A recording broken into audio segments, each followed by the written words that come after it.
अस्सलाम वालेकुम स्टूडेंट्स। आज के इस वीडियो में हम दो बहुत ज़्यादा इंपॉर्टेंट जो टॉपिक्स हैं वो डिस्कस करेंगे।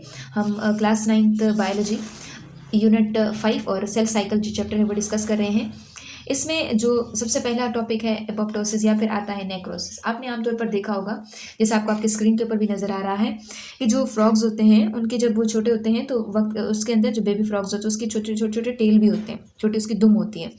तो वक्त के साथ साथ उसकी जो दुम होती है ना वो ख़त्म हो जाती है, फिर वो एडल्ट फ्रॉग में चेंज हो जाता है। तो उसकी जो दुम होती है वो कैसे ख़त्म होती है।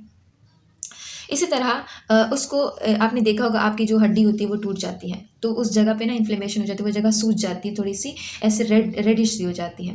तो वो क्यों होती है? तो यहाँ पे ये दो कॉन्सेप्ट हम ये जो दो इवेंट्स है ना, ये हम इन दो कॉन्सेप्ट के ज़रिए समझेंगे।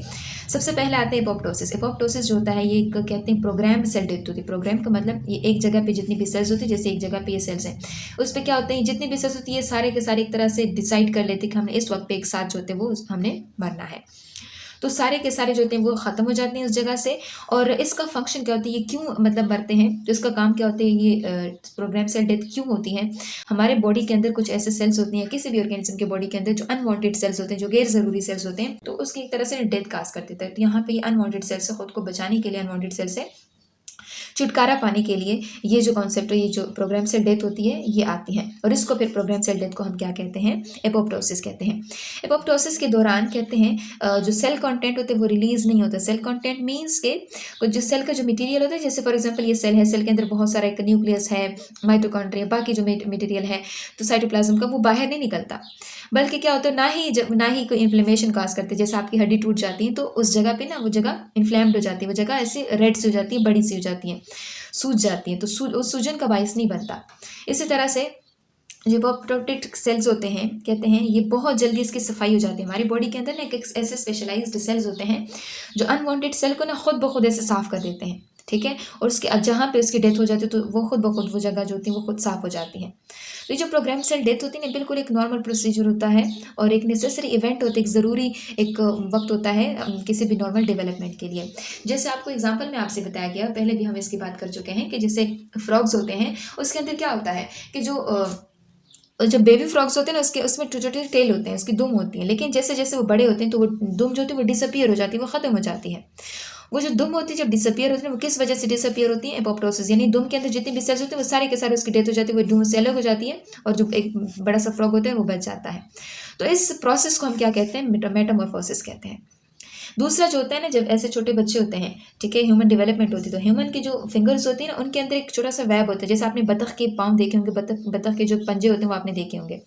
तो क्या होता है कि यहाँ पर ना उसके बीच में, जैसे ये बतख के, ये देखें, इसके अंदर ना ऐसे वेब मौजूद है, ऐसा आप यूँ कह सकते हैं, ऐसे इसमें थोड़ी उसकी स्किन मौजूद होती हैं। इस तरह जो ह्यूमन की जो किड्स होते हैं, जो छोटे छोटे फीटस होते हैं, उसके अंदर भी क्या होता है, ये देखें, ये जैसे उसकी फिंगर्स होती है, फिंगर के अंदर भी एक टिश्यूज़ होती हैं। तो जैसे जैसे उसकी डेवलपमेंट होती है, जैसे जैसे वो बड़े होते हैं, तो उसके अंदर जो ये वेब होते हैं ना वो ख़त्म हो जाते हैं, वो ख़राब हो जाते हैं, वो एक तरह से डिसअपियर हो जाते हैं।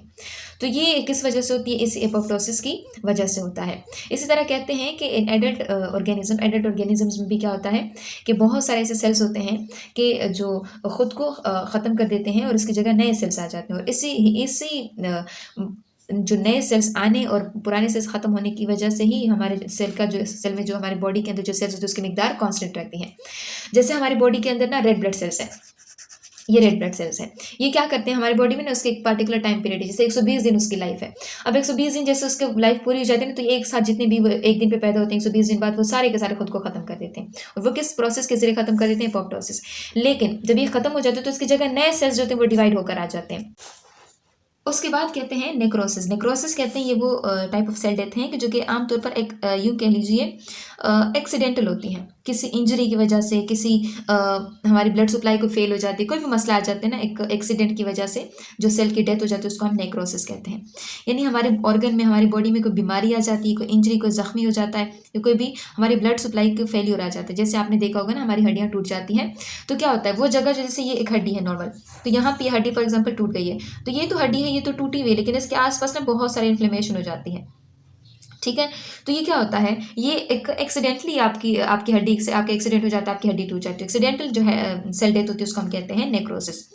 सो कहते हैं फॉर एग्जांपल कहते हैं बहुत सारे टॉक्सिक मटेरियल होते हैं, फिजिकल इवेंट्स होते हैं, कोई भी टॉक्सिन्स होते हैं, रेडिएशंस होती हैं, हीट होती है, कोई भी ट्रॉमा होता है, तो ये सारे वजूहात होती हैं नेक्रोसिस की। अब हम एक एक को डिस्कस करते हैं। टॉक्सिक केमिकल, कोई भी केमिकल है, जैसे हमारे बॉडी के अंदर कोई एसिड कोई भी चीज़ गिर जाती है तो हमारे जो स्किन के सेल्स होते हैं ना, वो स्किन की जो टिश्यू जो सेल्स होते हैं वो उसकी डेथ हो जाती है, वो एक्सीडेंटली उनकी डेथ हो जाती है। इसी तरह फिजिकल इवेंट, हमारा कोई एक्सीडेंट हो जाता है, कोई टॉक्सिन्स होते हैं ऐसे केमिकल के आगे हम एक्सपोज हो जाते हैं, कोई रेडिएशंस हमारे हाथ पे लग जाती हैं, ठीक है, या जैसे देखें हीट, हमारे हाथ जल जाते हैं तो हमारे टिश्यूज ख़त्म हो जाते हैं, कोई भी ट्रॉमा होता है, या इस तरह फॉर एग्जांपल कोई भी आर्टरी होती है, कोई भी यूँ कह लीजिए ब्लड फ्लो जो होती है किसी टिश्यूज़ की तरह, वो ब्लॉक हो जाता है। जब ब्लड नहीं जाता तो वो जो टिश्यूज़ होती है ना, उसको उनके जो न्यूट्रिएंट्स होते हैं ना वो खुराक नहीं पहुँच पाते, जिसकी वजह से वो जो पार्टिकुलर टिश्यू है वो उनकी डेथ हो जाती है। तो इसकी वजह इसी तरह की सेल डेथ को हम क्या कहते हैं, नेक्रोसिस कहते हैं। और जब नेक्रोटिक जो सेल होते हैं ये बिगिन टू डाई, जब ये उसकी डेथ होती है तो ये ऐसे सूज जाते हैं, स्वेल अप कर जाते हैं, क्योंकि उसके अंदर ना जो प्लाज्मा मेम्ब्रेन होते हैं उसके अंदर ना सुराख हो जाते हैं, छोटे छोटे सुराख हो जाते हैं। जब उस सुराख की वजह से उसका जो सेल का अंदर का जितना मटेरियल होता है वो बाहर निकल आ जाता है और जो सराउंडिंग इन्वायरमेंट होता है उसमें फैल जाती है, जिसकी वजह से वो जगह जो होती है वो स्वेल अप कर जाती है। जैसे हमने कहा ना, जो हमारी हड्डियाँ जो होती है वो टूट जाती हैं, तो क्या होता है, वो जगह पहले तो नॉर्मल होती है लेकिन फिर थोड़ी वक्त के साथ साथ उसमें सूजन आना शुरू हो जाती है। एक्सीडेंटल जो डेथ होती है सेल्स की, उसको हम नेक्रोसिस कहते हैं। और इसकी बेस्ट एग्जाम्पल जो होती है हमारे पास जो बोन जो हमारा ब्रेक होता है, ठीक है, तो ये जो होता है ये वहाँ पे कॉन्सेप्ट हो सकता है। यहाँ पर आपसे कहा जाता है कि एवेस्कुलर नेक्रोसिस, एवेस्कुलर एवियन जो होते हैं, एवेस्कुलर नेक्रोसिस जो होते हैं इसको हम कहते हैं टेम्पररी या फिर परमानेंट जो poor blood supply to the bones, जब बोन्स तक सही ब्लड सप्लाई, जो ब्लड होता है वो बोन्स तक नहीं पहुँच पाता, तो इससे जो बोन्स के टिश्यूज़ होते हैं ना वहाँ तक जो न्यूट्रिएंट्स होते हैं, जो खुराक होते हैं जो बोन के टिश्यूज़ के लिए ज़रूरी होती हैं वो नहीं पहुँच पाता, जिसकी वजह से क्या होता है, हमारे बोन्स वीक हो जाते हैं और वो जल्दी टूट जाते हैं, जिसकी वजह से फिर जो हमारे टिश्यूज़ होती हैं बोन्स की वो सारे के सारे कोलैप्स कर जाती हैं। तो एक ये कॉन्सेप्ट। दूसरा यहाँ पे आपको दिया हुआ है कि जो ह्यूमन जब ग्रोथ होती हैं तो ह्यूमन के ग्रोथ या की जो डेवलपमेंट है वो डिपेंड करती है किस चीज़ के ऊपर, सेल डिवीजन के ऊपर। तो ये जो फॉर एग्जांपल एक कॉन्सेप्ट आता है जिसको हम आमतौर पर कहते हैं कैंसर या फिर ट्यूमर, ये मुख्तलिफ कॉन्सेप्ट कह सकते हैं।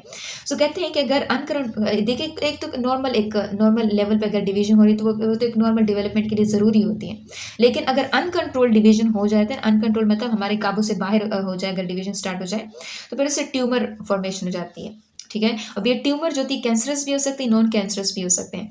कैंसरस जो होते हैं वो डिपेंड करता है, वेरियस टाइप ऑफ कैंसर जो होते हैं वो टिश्यूज़ के ऊपर डिपेंड करता है। जैसे वो डेवलप, जैसे स्किन का देखें आप, बोन का देखें, कार्टिलेज का देखें, मसल है, ब्लड है, ब्रेन है, ठीक है। इसी के साथ साथ कुछ मेच्योर सेल्स होते हैं जैसे नर्व सेल्स हैं, इसी तरह से कुछ ये एनर्जी को यूज़ करते हैं, रिसोर्सेज को यूज़ करते हैं, वो उसका स्पेशलाइज्ड मतलब काम होता है, वो आगे जाके डिवाइड नहीं होते, ठीक है। तो ये मुख्तलिफ डिपेंडेंट होते हैं। तो यहाँ पर हम किस चीज़ की बात कर रहे हैं, हम बात कर रहे हैं कि जो सेल डिवीजन है वो अच्छी भी है, लेकिन अगर हद से ज़्यादा कोई चीज़ बढ़ जाती है तो वो हमारे लिए नुकसान का बायस भी बन सकता है। सो ये आपके टॉपिक का, आपके इस चैप्टर का लास्ट टॉपिक था। तो इंशाल्लाह हम इसमें फिर नेक्स्ट चैप्टर जो है वो डिस्कस करेंगे।